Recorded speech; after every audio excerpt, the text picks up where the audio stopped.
말씀이 있고 12장 처음에는 나사로에 누이되는 마리아가 예수님에게 향유를 부은 말씀이 있어요.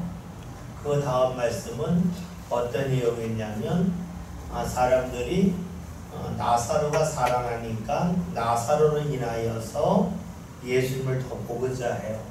그러니까 유대의 지도자들이 나사로를 죽여야 되겠다. 그래야 예수님에 관심이 더 줄지 않겠냐 하는 그런 이야기를 하고 모의를 하죠. 오늘 말씀은 그 다음 말씀이에요. 그 다음 말씀이 12절에 그 이튿날에는 이로 시작합니다. 요한복음에서는 이게 좀 날짜나 시간이나 장소에 관한 말씀이 몇 번씩 나오는데 이 말씀들의 특징은 그냥 단순히 시간을 또 장소를 표현해 주는 것이 아니라는 것이에요. 그 이튿날이라고 하는 것은 이제 대제사장의 무리들이 예수님을 뿐만이 아니라 나사로까지 죽이려고 한 그 다음 날을 말합니다. 그 다음 날에 일어난 일이 무엇이냐면 많은 사람들이 예수님께서 명절에 오신다는 소식을 들었다 하는 말씀으로 나와 있어요. 전날에는 예수님을 죽이러 가는 사람, 그리고 그 이튿날에는 예수님을 환영하는 사람, 이렇게 딱 나눠서 우리에게 보여주고 있습니다. 그러니까 요한복음에서 그 이튿날이라고 표현한 것은 우리 삶 가운데에도 그 이튿날이 있기를 원하는 거죠. 예수님을 죽이려고 하고 나사로를 죽이려고 했던 그 날에서 그 이튿날, 다시 말하면 예수님을 환영하고 예수님을 맞이하는 날을 우리들 삶 가운데에서도 경험하길 원한다는 것이 됩니다. 그래서 신앙은 그 이튿날이 우리에게 필요한 것이에요. 주님을 멀리 했다가 주님을 가까이 하는 그 이튿날이 우리에게 필요해요. 좀 더 이것을 우리에게 좀 더 삶 가운데 적용해서 본다면 원망했다가 그 이튿날이 온다는 것은 감사한다 하는 것이 되겠죠. 오늘 내 삶 가운데 하나님 나에게 왜 이런 일을 주셨습니까? 라고 하면서 하나님께 불평하고 멀리 했다가 하나님이 뜻이 계셔서 저를 이렇게 인도해 주시는군요 하는 그 변화, 그 이튿날이 우리에게 필요하다 하는 것을 요한복음이 우리에게 말씀해 주고 있습니다. 신앙은 어제와 오늘의 이 변화가 필요하죠. 이 변화라고 할 때는 극적인 변화가 있어요. 아주 큰 변화가 있고 때로는 자그마한 변화가 있을 수 있습니다. 극적인 변화를 통해서 어제와 오늘을 구별하기는 쉬운데 자그마한 변화를 통해서 어제와 오늘을 구별하는 것은 그다지 쉬운 일만은 아닙니다. 우리가 감사하지 못했던 부분에서 하나님 참 이것이 감사하네요 라고 느껴질 때가 있어요. 그 이튿날을 경험하는 거죠. 문제는 우리가 자꾸만 삶을 뒤돌아보면 그 이튿날의 역사가 적지 아니하거나 우리가 삶을 돌아보지 아니한다면 그 이튿날의 경험을 쉽게 하기는 어렵다는 겁니다. 오늘 말씀을 보면 그 이튿날에 명절에 온 큰 무리가 예수께서 예루살렘으로 오신다는 것을 듣고 라는 말씀이 있습니다. 사람들이 예수님이 온다는 걸 들었습니다. 어떻게 들을 수 있었을까 하는 겁니다. 예수님이 나 내일 예루살렘 올라간다. 그러니까 제자들이 가서 광고하고 홍보하고 다녀라 해서 사람들이 알았을까 하는 것일까요? 그렇진 않죠. 홍보하거나 광고한 건 아닌데 사람들이 알았다는 겁니다. 물론 소문이 나서 알았겠죠. 예수님이 예루살렘 근처에 있고 또 예루살렘 올라가신다고 하는 것을 들은 사람들이 가서 말했으니까 사람들이 알았을 겁니다. 그런데 사람들이 예수님이 오신다는 것을 안다고 하는 것은 그냥 소식을 듣기 때문만 아는 건 아니에요. 관심이 있기 때문에 들려지는 거예요. 예수님에 대한 관심이 없다면 예수님이 오신다는 이야기를 듣는다 할지라도 그 소리는 지나가는 소리가 돼요. 사람들이 예수님에 대해 관심이 있으니까 예수님이 온다고 하시는 그 소식을 듣고 알고 있는 것입니다. 우리가 관심이 있어야 들을 수가 있고 관심이 있어야 볼 수가 있습니다. 지금 사람들은 예수님이 명절에 올라오신다는 소식을 들었습니다. 그 전에는 예수님이 명절에, 즉 6월절을 말하는데 6월절에 예루살렘에 올라가지 않으셨을까 하는 겁니다. 올라가셨죠. 그런데 그때는 올라오시는지도 몰랐어요. 아니, 올라오신다는 소문을 들었다 할지라도 새겨듣지 않았습니다. 그런데 지금은 새겨듣고 있습니다. 그래요. 사람이 관심이 있으면 귀가 멈추고 눈이 멈춥니다. 그리고 마음도 멈춥니다. 그래서 우리가 관심이 있으면 볼 수 있고 들을 수 있고 생각할 수도 있습니다. 오늘 말씀을 보면 큰 무리가 라고 말해요. 큰 무리가, 즉 많은 사람들이 관심을 가졌다는 겁니다. 이 큰 무리라고 하는 것은 과거에는 큰 무리가 아니었다고 하는 것을 말하겠죠. 과거에는 예수님이 예루살렘에 올라오신다는 소문을 듣고 관심을 지니지 않았던 사람들이 이제는 관심을 지니게 되었는데 그 수가 많았다는 겁니다. 왜 많았을까요? 이유는 요한복음 11장에서 예수님이 죽은 나사로를 살리신 그 사건이 있었기 때문입니다. 예수님이 나사로를 살리기 전에도 예수님이 오신다는 소식을 듣고 관심을 지닌 사람이 있는가 하면 어떤 사람들은 그 전에는 관심을 가지고 있지 않다가 나사로가 살아났다고 하는 소식을 듣고 나서야 비로소 예수님에게 관심을 갖는 사람도 있었다는 것이죠. 그래요. 우리의 신앙의 귀가 열리고 신앙의 눈이 열리고 신앙의 생각이 열리는 것은 어쨌든 계기가 있습니다. 자신이 어려움을 통해서 신앙의 눈이 열리는 계기가 생길 수도 있고 때로는 어떤 신비한 일을 경험함을 통해서 우리의 신앙의 눈이 열릴 수도 있습니다.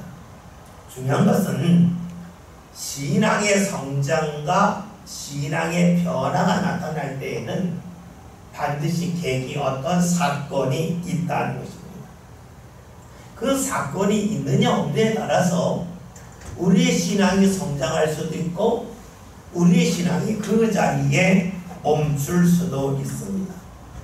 그러기에 우리가 신앙생활에서 변화할 수 있는 계기를 만들고 붙잡는 것은 무척이나 중요합니다. 우리의 신앙이 성장할 수 있는 계기는 외적인 것이 있고 내적인 것이 있을 수 있어요.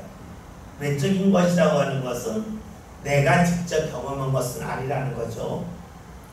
나사로가 살아났어요. 외적인 거잖아요. 어떤 사람이 죽었다 살았다 깜짝 놀랐어요. 그러니까 관심을 갖는 겁니다. 그래요. 신앙은 외적인 일을 통해서 성장할 수 있는 계기가 생길 수도 있어요.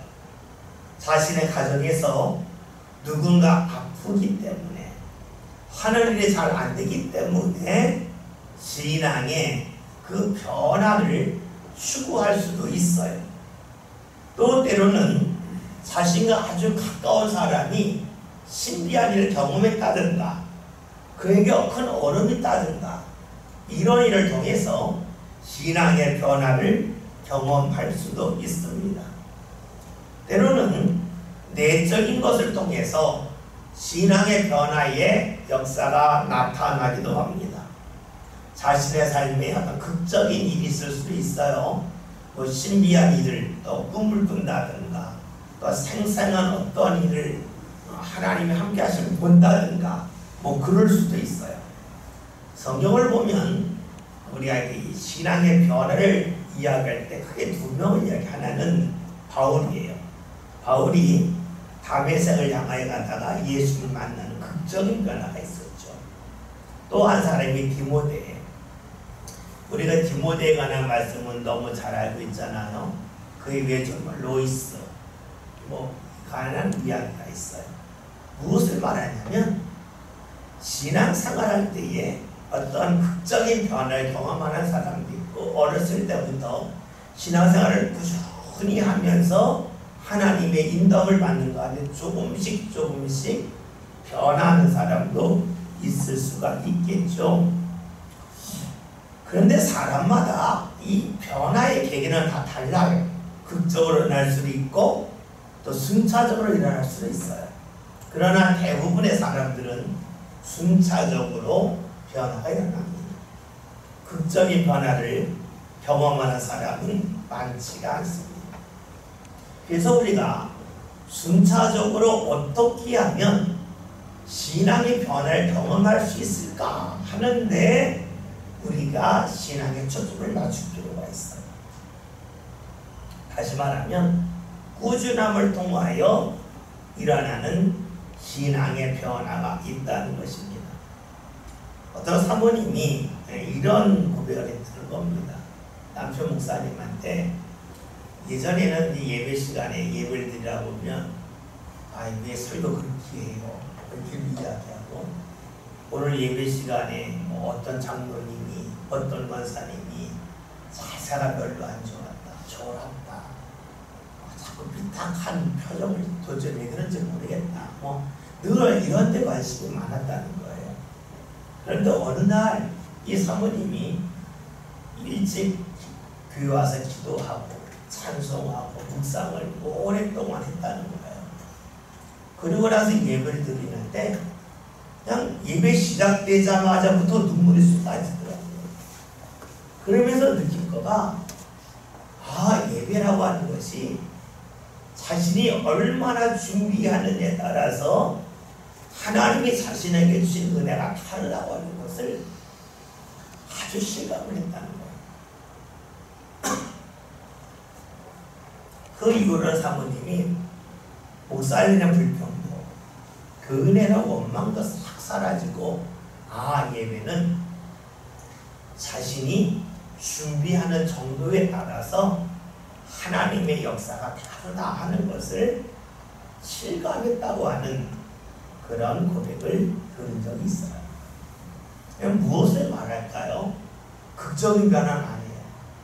꾸준히 주님 앞에 나와서 자신의 삶을 드리는 가운데 자신의 삶 가운데 과거에 없었던 그러한 변화 또 하나님이 주시는 은혜를 경험하는 그런 일이 있어요. 여러분 오늘 말씀을 보면 예수님께서 명절에 예루살렘에 올라오신다고 하는 소문을 들었다는 말씀이에요. 예수님이 그전에는 오셨지만 그 소문을 들어도 그냥 지나쳐버렸던 사람들이 이제는 들어요. 왜냐하면 나사로를 살린 역사가 있었기 때문에 그래요. 신앙에는 변화의 계기가 필요해요. 근데 이 변화의 계기는 외적으로 나사로가 살아났다 하는 것을 통해서 일어날 수도 있고 자신이 스스로 경험할 수도 있어요. 자신이 경험하는 신앙의 변화의 계기는 극적인 것일 수도 있고 때로는 꾸준하게 주님을 찾는 가운데 이건 이렇구나 이건 이렇구나 느끼면서 경험할 수 있다는 것이죠. 다시 한번 봅시다. 오늘 말씀을 본다면 온 큰 무리가 들었어요. 그 전에는 몰랐다 하는 것이에요. 왜 몰랐을까요? 그들이 예수 믿는 관심을 갖지 못했기 때문에 오늘 우리들도 신앙생활 하면서 많은 것을 놓칠 수도 있어요. 자그마한 것을 하나하나 붙잡는 가운데 그것이 아무것도 아닌 것 같은데 시간이 지나면 큰 은혜로 삼관에 자리 잡을 때가 있어요. 우리가 하는 말 중에 가랑비에 옷 젖는다 하는 말이 있어요. 가랑비를 처음 맞을 때에는 아무렇지 않는데 계속 맞다 보면 옷이 젖어요. 맞아요. 우리가 주의 은혜를 경험하는 것도 가랑비와 같은 은혜가 의외로 많아요. 그 은혜가 아무것도 아닌 것 같은데 반복적으로 경험하는 가운데 큰 은혜로 남을 때가 있어요. 보다 구체적으로 말한다면 우리가 신앙생활을 하면서 내 주장을 하면 꺾는 거가 있어요. 이것이 의외로 쉽지가 않아요. 내 주장을 꺾고 주의 말씀을 따르려고 하고 순종하려고 할 때에 이것이 처음에는 아무것도 아닌 것 같은데 반복되면 가랑비에 옷 젖는 은혜 역사가 나타난다 하는 것입니다. 내 주장이 사라진다고 하는 것은 다른 말로 하면 자그마한 말씀에도 순종하는 것을 말해요. 자그마한 말씀이라고 하는 것은 뭐 대단한 건 아니에요. 뭐 예배 시간에 좀 일찍 온다. 예배 시간에 내가 자세를 바르게 한다. 또 때로는 내 마음에 들지 않아도 먼저 한번 바라본다. 뭐 이런 것들이 되겠죠. 이런 것들이 내 상관에 쌓이는 것은 가랑비에 옷 젖는 것과 같아요.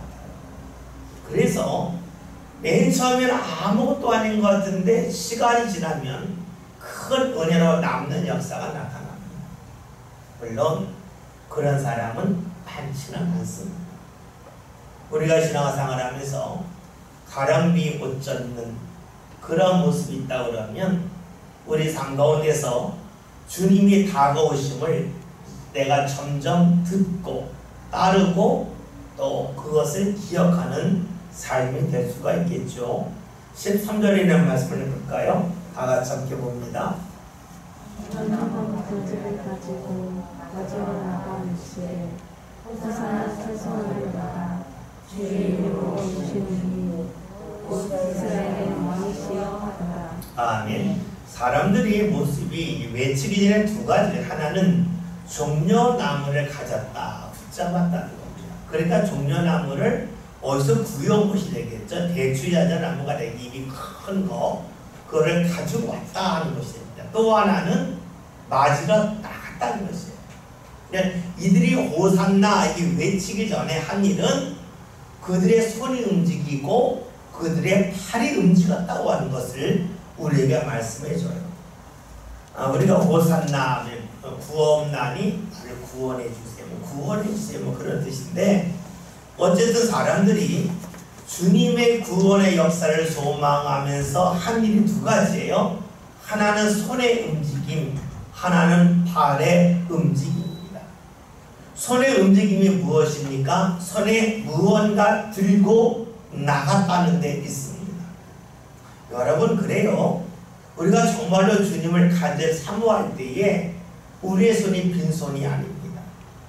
빈손이 아니라고 하는 것은 뭐 예물을 드린다, 예물을 드리지 않는다 이런 차원도 있겠지만 내 손을 움직여서 헌신하는 일이 자연스러워지는 것입니다. 우리가 주님의 구원 사모하고 주님의 역사를 믿을 때에 일어나는 일은 내 손을 가만히 내버려 두지 않습니다. 내 손이 빈손이 되지 않습니다.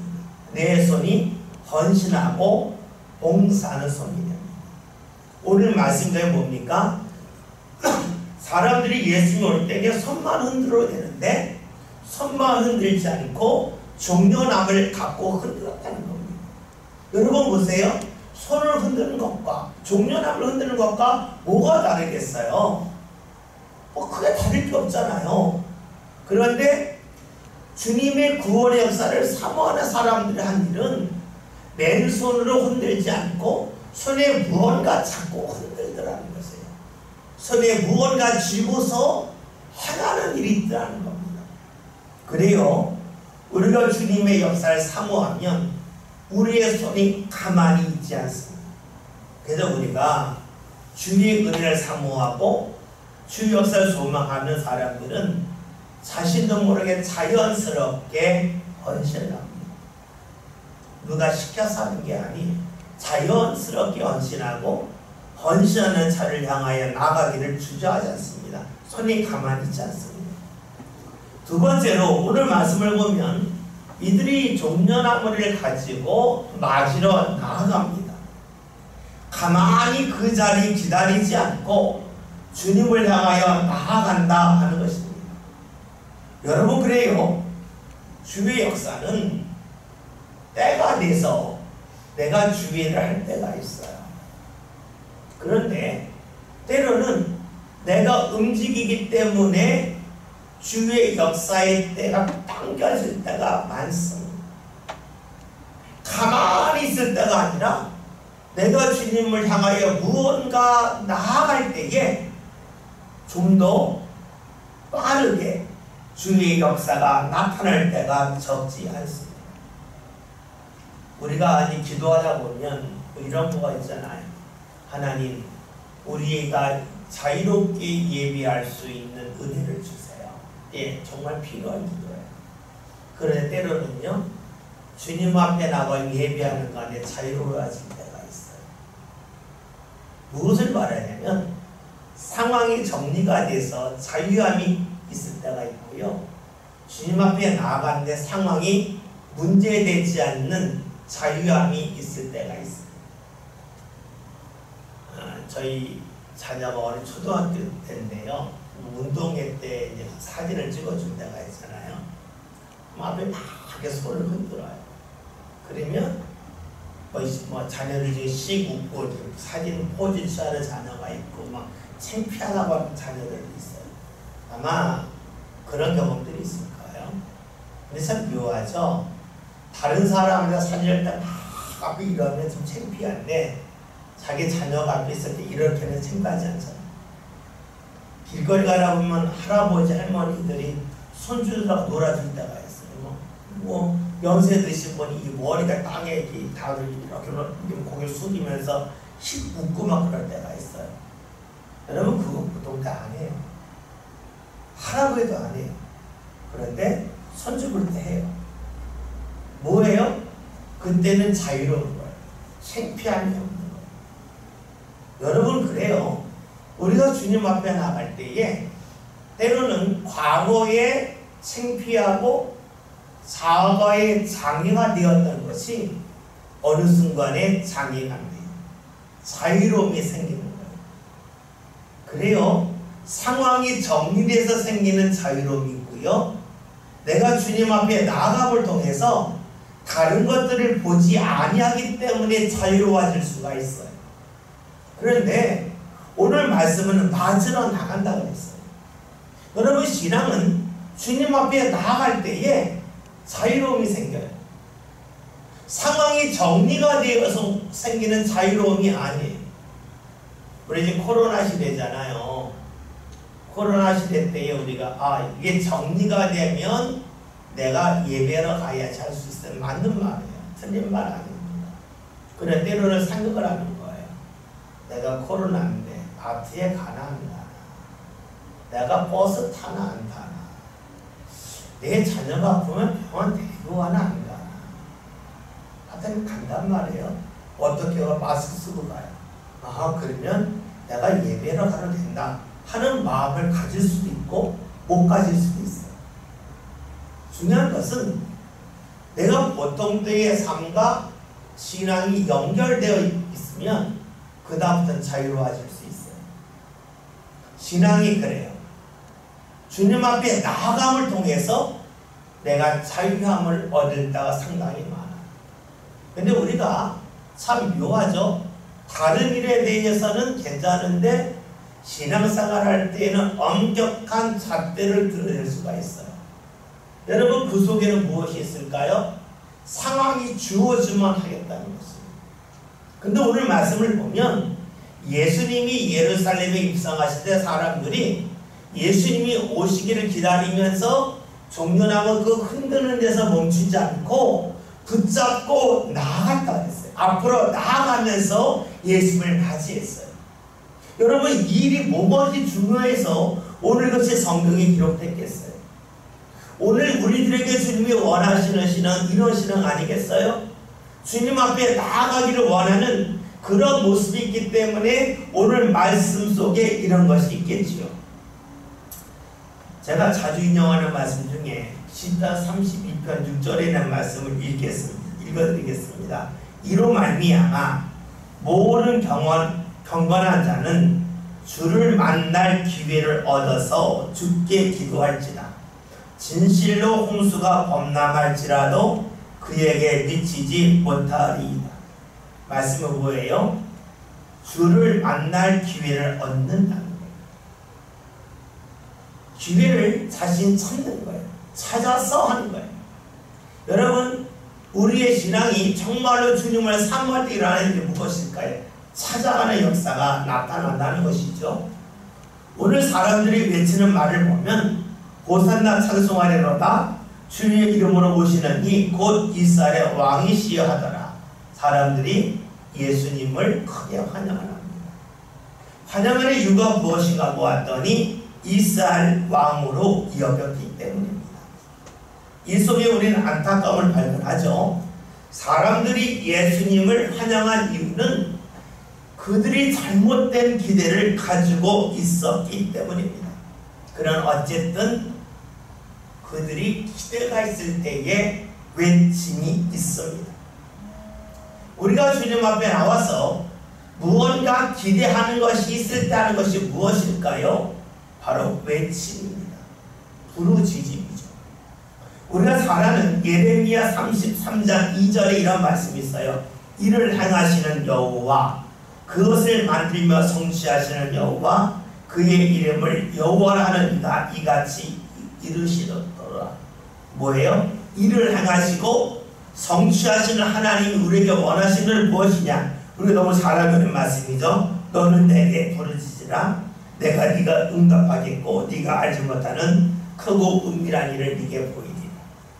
다시 말하면 하나님이 일을 한다고 믿는다면, 하나님이 무언가 이루심을 믿는다면 우리가 할 일이 무엇인가? 부르짖어 기도하라 하는 것입니다. 오늘 말씀 속에서 이스라엘이 외치지만 그들은 잘못된 기대 속에서 외침을 볼 수가 있습니다. 왜 잘못된 기대를 했을까요? 예수님을 보면서 예수님이 원하시는 것이 아니라 자신이 기대하는 것만을 보기 때문입니다. 이런 이야기가 있어요. 동양에 나오는 이야기인데 어떤 사람이 박을 심었어요. 박 알죠? 박. 이런 박. 박을 심었는데 너무 큰 박이 열린 거예요. 이 사람은 박을 심으면서 박을 가지고 호리병이죠. 호리병. 이렇게 된 호리병. 닭끝을 딱 잘라서 속을 파내서 호리병을 쓰는다.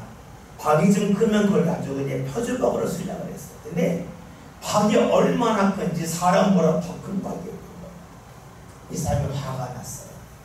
내가 이걸 가지고 호리병을 만들거나 바가지를 만들려고 했는데 이 박은 너무 커서 쓸데가 없다고 해서 그 박을 째뜨려 버렸어요. 그랬더니 주위에 있는 사람이 한 이야기가 너무 이게 어리석냐. 큰 박을 가지고 그 속에 네가 들어가면 배가 돼서 물놀이를 할 수 있을 텐데 왜 물놀이 할 생각을 하지 않고 네가 생각하는 호리병, 네가 생각하는 바가지만 생각하냐 하는 유명한 이야기가 있습니다. 무엇을 볼까요? 자신이 원하는 것만을 보는 거예요. 그러니까 큰 박이 열려서 그 박을 가지고 배를 만들어서 유유자적하면서 쉴 수 있는 기회를 스스로 포기하는 거예요. 우리 삶관에 그럴 수 있잖아요. 내가 기대하는 주의 은혜가 있어요. 호리병 것 같은 은혜, 바가지 같은 은혜를 기대해요. 근데 하나님은 우리 성간에 큰 배를, 아니 큰 박을 통해서 배를 만들고 유의해서 가기를 원할 수 있어요. 그런데 내가 원하는 것만 생각하면 주님이 주시는 의도, 주님의 뜻을 멀리하고 그것을 깨트릴 수가 있어요. 신앙생활할 때에 이스라엘 사람들이 예수님을 바라보면서 자신이 기대한 것만 생각했어요. 오늘 우리들도 신앙생활하면서 내가 기대한 것에 매달릴 수가 있어요. 그러다 보면 우리 신앙이 이스라엘 사람들 외치는 신앙, 부르짖는 신앙이 될 수는 있겠지만 그 가운데 주의 뜻을 알 수는 없어요. 중요한 것은 내가 원하는 것이 아니라 내 삶 가운데 주께서 공급해 주시는 은혜가 있음을 믿고 주의 뜻을 붙잡는 데 있습니다. 그래요. 신앙은 내가 중심이 되면 곤란해요. 그런데 내가 중심이 되면 하나님이 은혜를 주셔도 내가 원치 않는 것이라면 깨트려버려요.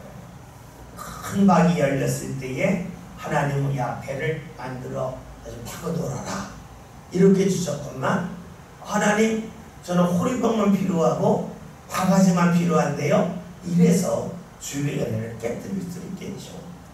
오늘 말씀 봅니다. 14절 15절 다 같이 함께 봅니다. 말씀 보겠습니다. 예수님은 어린 아이를 보호하시니 이름이 그에게와 시험 따라 두려워하지 말라.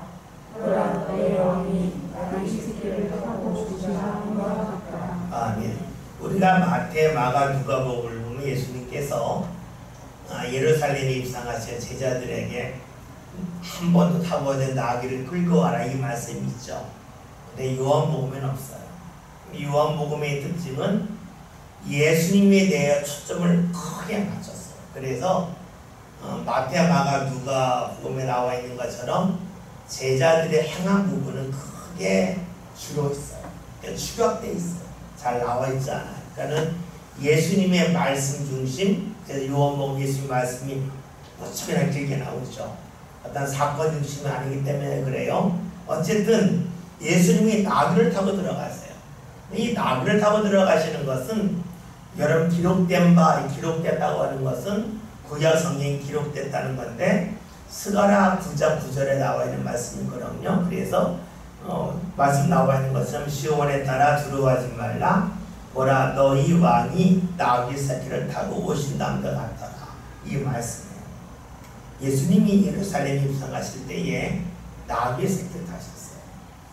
나귀 새끼를 탔다고 하는 것은 위협적이지가 않죠. 예를 말을 직접 보신 분은 좀 말이 커요. 무척이나 커요. 말 위에 사람이 딱 앉으면 상당히 높아요. 위협적으로 보여요. 그리고 말이 빨라요. 높고 빠르니까 상당히 전쟁할 때에 상대를 공격하기 좋아요. 근데 말을 탔다고 하는 것은 좀 위협적이고 또 힘있다고 하는 것은 상징적으로 보여주지만 예수님은 나귀를 타셨어요. 싸우겠다고 하는 마음이 없는 거예요. 우리가 평화의 왕으로 오신다. 그 증거가 뭐냐? 나귀 새끼를 탄 거라 라는 말도 해요. 봅시다. 예수님은 나귀 새끼를 타고 가셔요. 그러니까 이스라엘 왕이 되겠다고 하는 의도가 전혀 없는 거예요. 그러나 이스라엘 사람들은 예수님에 대하여 자신의 생각을 가지고 봐요.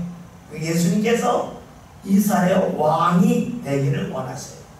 예수 그것이 아니라고 하는 것으로서 나귀 새끼를 타고 오시지만 사람들은 그것을 보면서도 자신의 생각과 주장을 끝까지 붙잡고 있어요.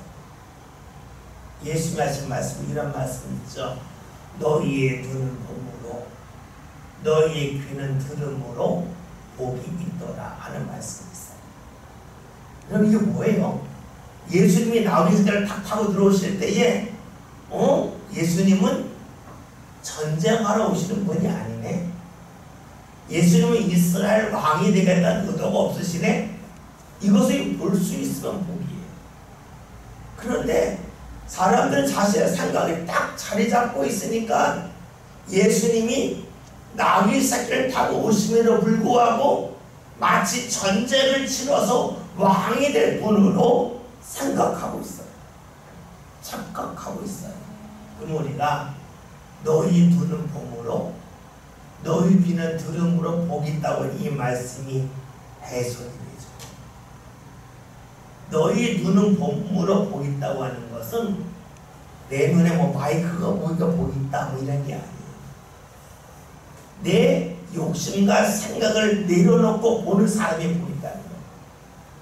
예수님이 나귀 새끼를 다 모시는 걸 보면서 마음에 욕심이 없는 사람이라면 전쟁 치러가는 분이 아니네, 폭력적으로 뭔가 이루겠다는 분이 아니네, 이게 보이잖아요.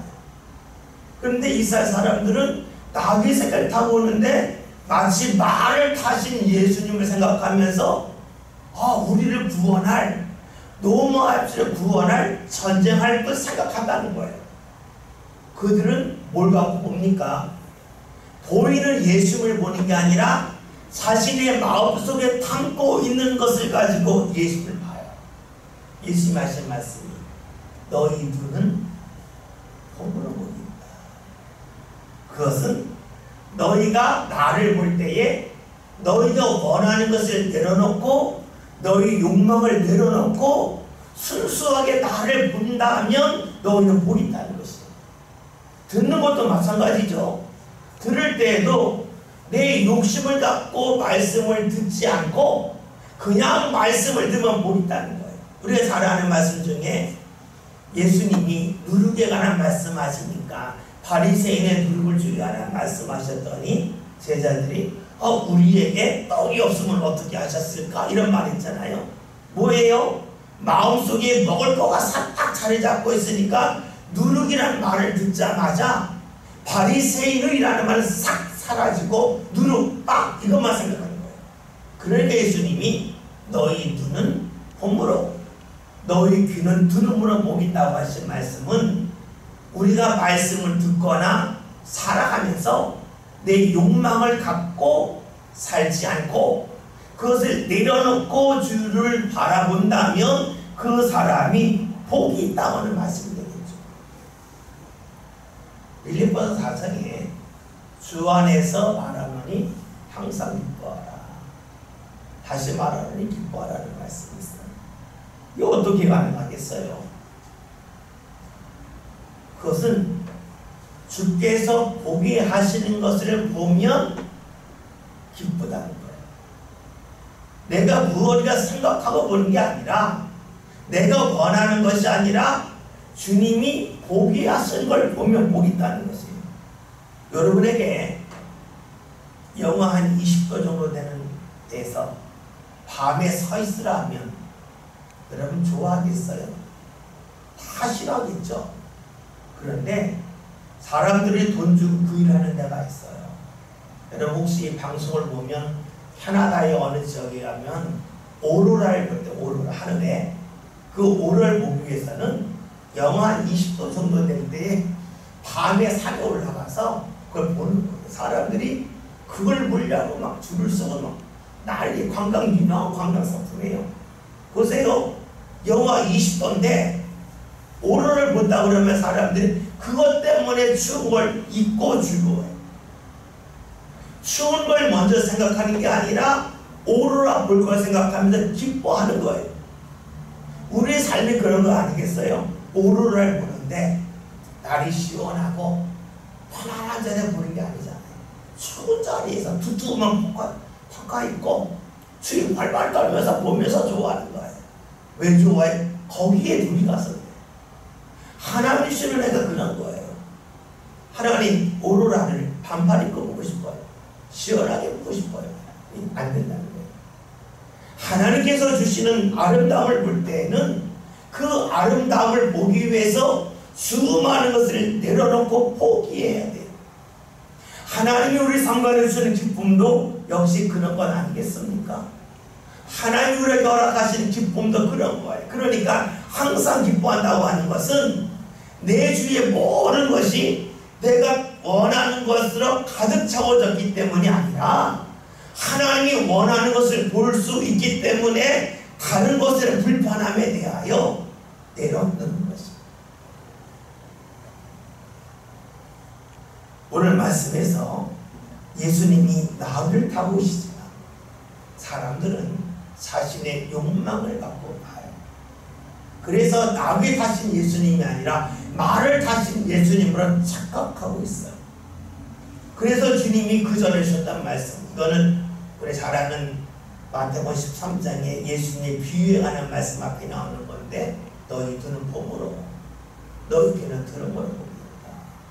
너희 눈이 시력이 좋기 때문에 보이는 게 아니라 너희의 욕심을 내려놓고 주님이 정말로 보여주시는 것을 보면 복 있는 거고, 너희가 말씀을 들을 때에도 나 이거 원하는데 하는 내 생각으로 가득 차 있다면 말씀을 듣지 못해서 복이 없지만 주님이 주시는 말씀을 듣겠습니다 할 때에 복이 있다 하는 말씀이 되겠죠. 이 말씀을 시편에서는 1편에서 있잖아요. 시냇가에 심겨진 나무는 철을 따라 열매를 맺는다 하는 것이에요. 여름에 맺힐 열매, 가을에 맺힐 열매, 봄에 맺힐 열매가 있죠. 그러니까 여름에는 여름에 맺힐 열매를 보는 게 복 있는 거예요. 여름이 됐는데 가을에 열매가 왜 아직 안 맺었지? 그건 불평이에요. 봄에는 봄에 맺힐 열매를 보는 거예요. 그러니까 시냇가에 심겨진 나무들은 사시사철 한 나무에서 계속 열매 맺는 게 아니라 여름에는 이 나무가, 봄에는 이 나무가, 가을에 저 나무가 열매 맺는 거예요. 그걸 통해서 하나님께서 주신 복을 받는 거예요. 하나님의 복을 받는다는 것은 모든 것이 다 잘 있다가 아니에요. 우리는 자꾸만 하나님의 복을 받는다는 것은 모든 것이 다 잘 된다, 내가 원하는 거 다 얻었다가 아니에요. 필요할 때에 하나님이 주시는 것을 보는 거예요. 그것이 신앙의 복, 시냇가에 심겨진 나무와 같은 거고, 그것이 너희의 눈은 봄으로 너희에게는 들음으로 복이 있다는 말씀이고, 그것을 알지 못하는 사람의 특징이 무엇인가? 예수님이 나귀를 타고 오심에도 불구하고 마치 말을 탄 것으로 착각하면서 주를 바라보고 외치는 자의 모습과 같다는 것입니다.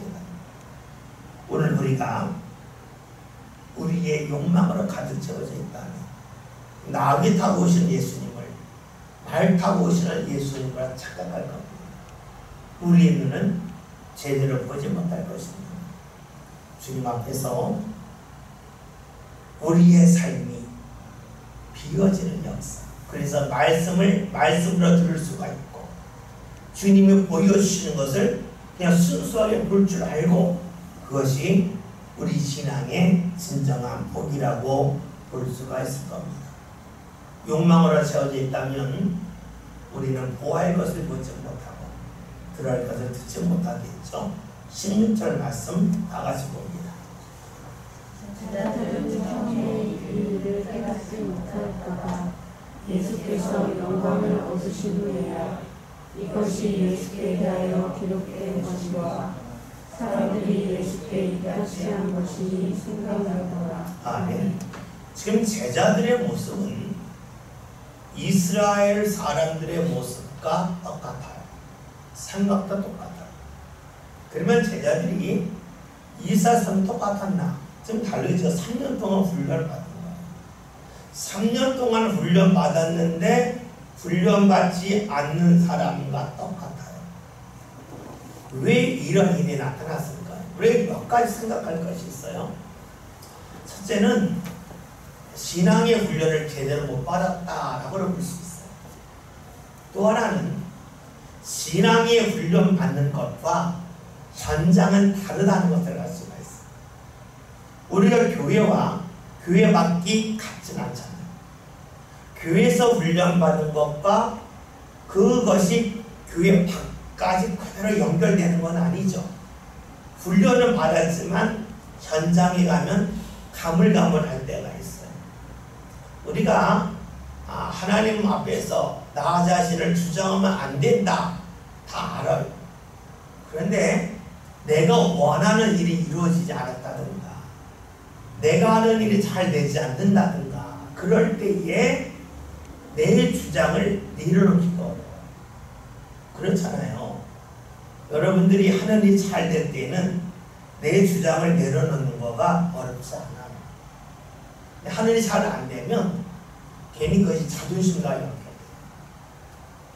그러니까 내려놓으려고 할 때에 자존심을 생각해요. 신앙을 생각하지 않아요. 참 묘하죠. 그래서 우리가 어떤 일이 잘 될 때에는 져주는 것도 쉬워요. 그런데 자신이 하는 일이 잘 안 되면 남한테 지려고 하잖아요. 우리나라 사람들이 사소한 걸 갖고 막 다툴 때가 많잖아요. 칼부림도 나기도 하고 별일도 아닌데 막 크게 싸우는 일 있잖아요. 왜 그럴까요? 하늘이 잘 안 돼서 그래요. 하늘이 잘 되면 지는 거에 대해서 그냥 별거 아니라고 생각해요. 근데 하늘이 잘 안 되면 자존심이 크게 내세워져요. 여러분 참 묘한 거가 예전에 어르신들 음식 먹고 나면 서로 내가 되겠다고 싸우다시피 이렇게 보면은요, 그런데 자세히 보면 생활이 여유롭지가 않아요. 생활이 어려워요. 그래서 보통 때 한 푼 아끼려고 무지했어요. 식당 가서 뭐 계산할 때는 서로 자기나다 막 싸우다시피 해요. 왜요? 어려울수록 자존심이 강해져. 그래요. 자신이 하는 일이 잘 안 될 때에 자존심을 내세울 것이고 훈련 받을 때와 현장이었을 때는 달라요. 지금 제자들과 예수님만 있다고 그러면 차분하게 주님이 하시는 일을 신앙적으로 받아들였을지도 몰라요. 그런데 주위에 많은 사람들이 흥분하니까 제자들은 거기를 따라가고 있어요. 그래요. 우리가 신앙적으로 훈련을 제대로 받지 못해서 그럴 때도 있지만 훈련을 받았지만 현장에 나갔을 때에 흔들리는 사람도 적지 않아요. 다시 말하면 차분하지 못할 때가 있다는 것이에요. 왜 우리가 기도할까요? 기도함을 통해서 주의 뜻을 찾을 때도 있어요. 때로는 나 자신을 확인할 수도 있어요. 여러분 혹여나 길을 잃어버린 적 있어 보세요. 지금은 뭐 우리가 다 스마트폰이 있어서 검색하면 쉽게 아는데 예전에 길을 잃었을 때가 있어요. 그러다가요 길을 잃었을 때 어딘지 전혀 모를 때에 자신이 아는 건물이 보일 때가 있어요. 딱 저거 이 근처였구나. 요즘은 랜드마크라고 그러죠. 딱 보면 여기구나 하면서 마음이 안도가는 거예요. 낯선 곳에 갔을 때에 여기가 어딘지 모르면 상당히 걱정이 되지만 자신이 아는 건물이 딱 보이면 여기구나 하는 것을 알아요. 기도가 그런 거죠. 내 자신이 갈피를 잡지 못할 때 기도함을 통해서 내가 하나님을 믿는 사람이구나. 하나님이 나를 사랑하고 계시구나 하는 것을 확인할 때에 어떻게 될까요? 분위기에 휩쓸리지 않는다는 것입니다. 똑같이 어려움이 있을 때에 어려움에서 막 불평하고 원망을 하다가 기도하면 내가 하나님 믿지. 하나님이 나를 사랑하시지. 하나님의 뜻이 있으니까 이 어려움을 허락하셨겠지 하면서 차분함을 갖고 안도감을 가질 수가 있어요. 그러니까 신앙의 훈련을 제대로 받지 못해서 믿지 않은 사람을 따라갈 수가 있고 때로는 현장에서 약해서 현장에서 어떻게 될지 몰라서 불신할 사람을 따라갈 때가 있어요. 이때 차분함이 필요한데 그 차분함은 우리가 주님 앞에 기도함을 통해서 내가 누군지를 다시 한번 찾고 발견함을 통하여 그 분위기에 휩쓸리지 않을 수가 있겠죠. 근데 오늘 말씀을 보면 제자들이 처음에는 이 일을 깨닫지 못하였다가 예수께서 영광을 얻으신 후에 알았다는 것이에요. 무엇을 말할까요? 지금은 모르지만 신앙이 성장하면 내가 알지 못했던 일에 대한 해석이 된다. 여러분, 지금은 모르는데 내가 주님 앞에 가까이 가면 갈수록 내가 몰랐던 일에 대한 해석을 할 수가 있어요. 지금 원치 않은 일이 있어요. 왜 이 일을 주셨을까 원망이 나오는데 주님 앞에 가까이 가면 주께서 왜 이 일을 주셨는지에 대한 해석이 나와요. 깨닫게 되는 일이 나타난다는 거죠. 우리가 다른 사람을 원망할 때가 난 그 사람 때문에 내 하늘을 못하겠어. 그 사람 때문에 일을 망쳤어. 뭐 이러한 말을 할 수도 있어요. 그런데 한 단계, 두 단계 내가 성장하면 어떻게 될까요? 그 사람에게 내가 이렇게 했으면 그 사람이 삐뚤어지지 않았을 텐데 하는 마음이 들면서 상대를 탓했던 것에서 자신의 부족함을 깨닫고 뉘우칠 수도 있어요. 내 힘으로 지금은 안 되지만 한 단계, 두 단계 올라가면 알게 돼요. 제자들이 예수님이 부활하신 후에는 왜 이런 일이 있었는지에 대한 해석을 할 수가 있었어요. 이것을 우리에게 적용하면 이렇게 되겠죠. 지금 원망했던 일이 나중에는 감사로 바뀌어요. 이것이 성장했을 때의 모습이에요. 다시 볼까요?